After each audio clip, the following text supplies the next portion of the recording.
straight days na panood natin yung mga nakaraang laban ni JM. At ngayon nasa championship game na sila dito sa Singapore. Sarap sabay pa yan yun. Parang series. Mga bata pa lang sanay na sa system na. Gusto mo at least makapahal ka agad.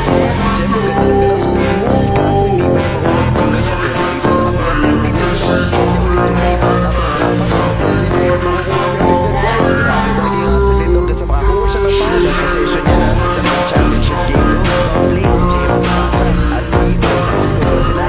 Bilising ng pasa na yun. Bilis sa offensa. Sa labas naman siya uno. Kahit saan kaya ng score nito. Si JM kaya kainin siya. Lagi siyang ating bilising ng pasa. Pero dito talaga yung sumalakan kung saan sumusunod ka na niya. Pero sa puto sa bahay. Dito na ako. Foul at TPC na gustuhan. Pag free na siya nakapass out. Naglet yung bola sa kanya. Inilabot pa sa kanya. Gusto sumusunod.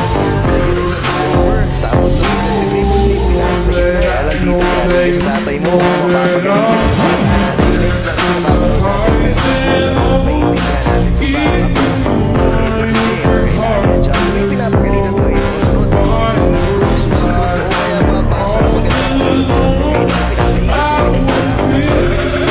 pinapaigat ko rin ang ganda piso-piso grabe mo ano ito talagang huli yung mga pasa dito talagang sinusunod dadaip ko kailangan